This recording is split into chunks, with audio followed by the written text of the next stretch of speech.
And now to our political panel. Joining me here in the studio, Labor MP Andrew Leigh and Liberal MP Kelly O'Dwyer. Thanks very much for your company this morning. First to media. It's been a huge week for media, not just the job losses and the downsizing of divisions, but also media ownership. We've seen Gina Rinehart and Rupert Murdoch substantially increase their stake in the Australian media landscape. Kelly O'Dwyer, do you have any concerns about that? Well, firstly, I think it's always very devastating when you hear of job losses, and I think our hearts go out to everybody who is in the industry who potentially faces, a job loss. So that's point number one.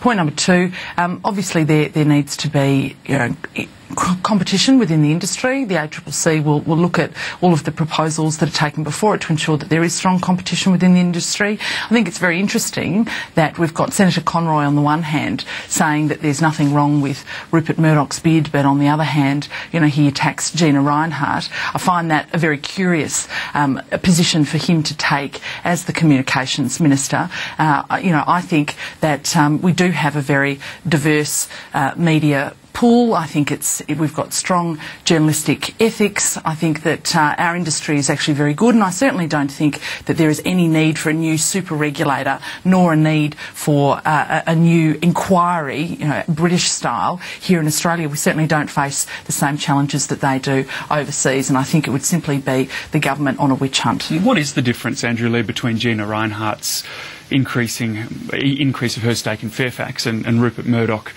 buying up or attempting to buy up a large piece of Foxtel and Fox Sports, for example? Well, David, I think it's the concern that many of us have is that Gina Rinehart's refused to sign the Charter of Editorial Independence, and that's an important principle. It says that proprietors should act at arm's length from media outlets, that they shouldn't buy media outlets simply as a way of expanding, of propagating their business views. I don't think that's healthy for Australian democracy.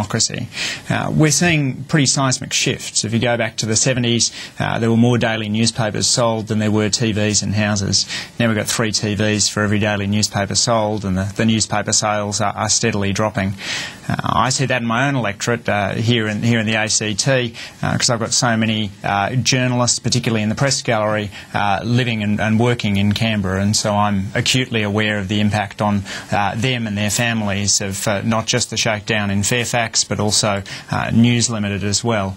These are pretty tough times to be in the media. Just on the Charter of Editorial Independence, as I understand it, a whole lot of directors and board members in Fairfax haven't signed that in the past, and that's never been raised as an issue. Yes, but I think it's a particular issue for Ms Rinehart, who has in the past shown a propensity to want to influence editorial outcomes from her position as proprietor.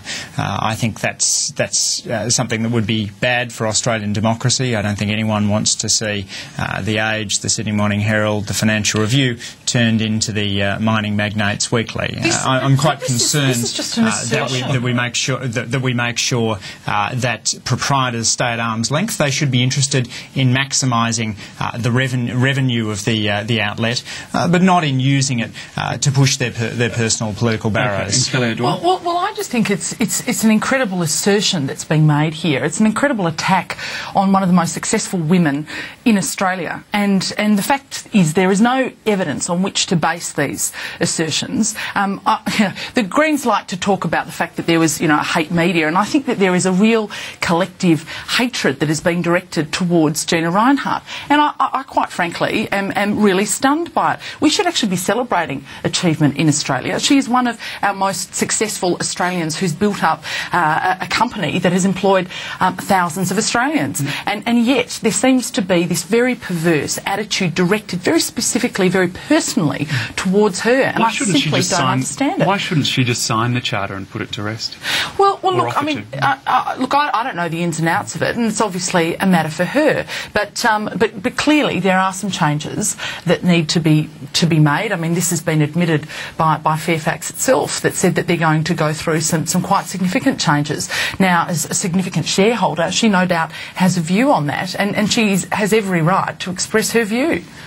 Well, shifting focus now now to Rio, and the Prime Minister is in Rio de Janeiro for this Earth Summit. Green Group's already doubtful of the outcomes. Andrew Leigh, how loudly do you think Julia Gillard will be spruiking Australia's record on sustainable development? I think we do have a pretty good story to tell, David. I think the first two national parks in the world were the Royal National Park and Yellowstone, so Australia's history of environmental preservation goes a long way back.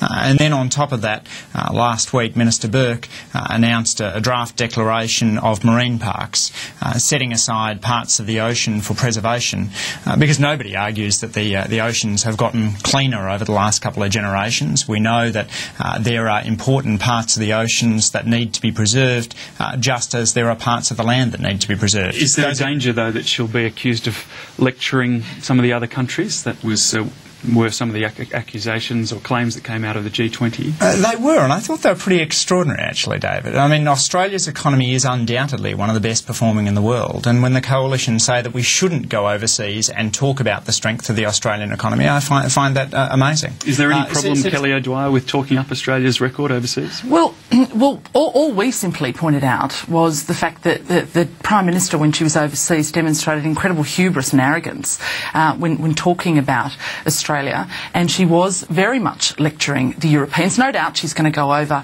and lecture people in Brazil about the need to, how they should be playing soccer. I mean, she lectures people on all sorts of things, and I think that the interesting fact is going to be that she's going to be surrounded by a number of countries there that, of course, have no commitment to carbon taxes, no commitment whatsoever. And when you compare our carbon tax to the emissions trading scheme in Europe, they're paying $1 a head. We're going to be paying $4 a head. Ours is a $9 billion a year tax. Theirs is about $500 million.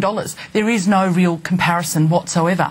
And the fact is, ours is the only economy-wide economy-wide carbon tax, and the Productivity Commission has actually said that. It's in the Productivity Commission's own documents, it's in your documents, the government's documents, so you can't walk away from that, and there are no comparable examples. Andrew Leigh, I'll give you a chance to respond to that, but also, do you think July 1 will be a game changer, as Wayne Swan asserts, politically for the carbon tax when, as he puts it, the sky doesn't fall in? Absolutely. But let me go to a couple of the points that Kelly made, then come back. There's now 25 countries around the world that have national carbon prices. In most cases, they are not economy-wide. Neither is ours. It covers 60% of the Australian economy. We can have an argument as to whether that's good or bad, but that's the simple fact. Ours covers 60% of the Australian economy. By the time we're to 2015, and they're wrong. By the time it covers, right, the Productivity Commission. Look, let's take a very simple example that proves this point. Domestic petrol is not included in the ETS. An economy-wide ETS would include the Greens want to put it on there. Domestic fuel. The Greens actually Ours want to put is it on. not an economy-wide carbon price. Yep. So there will be by 2015 every economy but one in the OECD with a carbon price. This is the sensible way of dealing with climate change, as Malcolm Turnbull pointed out.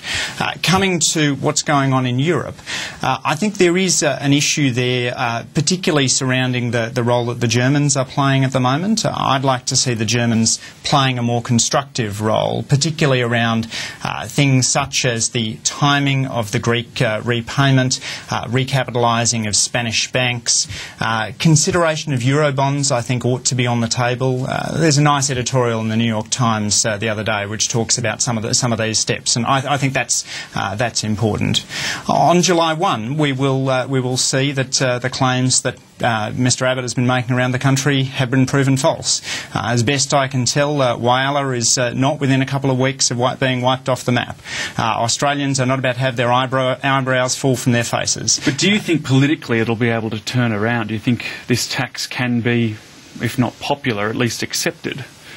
Yes, I think Australians will see that the overblown claims that have been made about prices simply aren't true. That we know the effect on prices will be 0.7%, less than a cent in the dollar.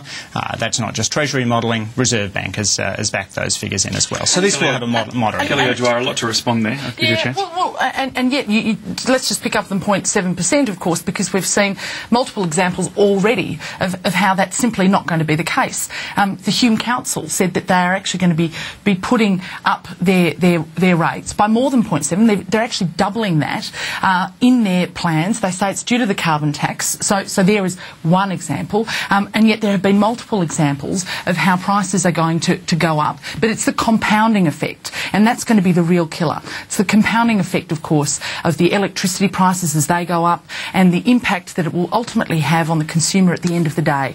And you know, you might say everything's going to be fine, but I can tell you, we're going to see the experience flow right throughout the economy. It will put us at an incredible competitive disadvantage. A week or so, and we'll start to find out how things really go. I want to turn to Julian Assange. He's still holed up in the Ecuadorian embassy, and there are claims today that British police may, if he walks out of there, arrest him for breach of bail.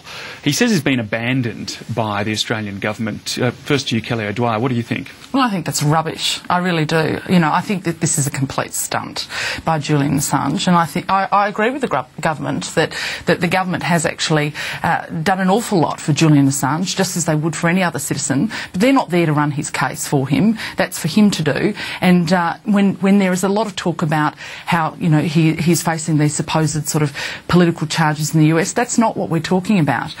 He's got extradition proceedings to Sweden based on some charges that have been put forward about sexual assault. Now, he needs to respond to those, and that's for him to respond to it. But I certainly don't think that somehow he's been abandoned by the Australian government. I think that's rubbish. Andrew Leigh, do you understand his concerns, though, about potentially being extradited to the United States, where he may be thrown in prison for a very long time, or, as he fears, even be subject to the death penalty? Well, David, we have treated Julian Assange as we would any other Australian who got into trouble overseas. As Australians know who travel to Thailand or Bali, when you're in another country, you're subject to that country's laws. In the case of Mr Assange, we've had Australian officials at each of the court hearings that Mr Assange has been involved in, and I appreciate Kelly's comments because I think they do reflect the bipartisan view that Mr Assange is entitled to the same consular assistance as any other Australian facing legal trouble overseas. Okay. Andrew Leigh, Kelly O'Dwyer, thanks very much for your insight this morning. Thanks, Andrew. And thanks very much for your company. I'm David Lipson. The latest headlines coming up right after this.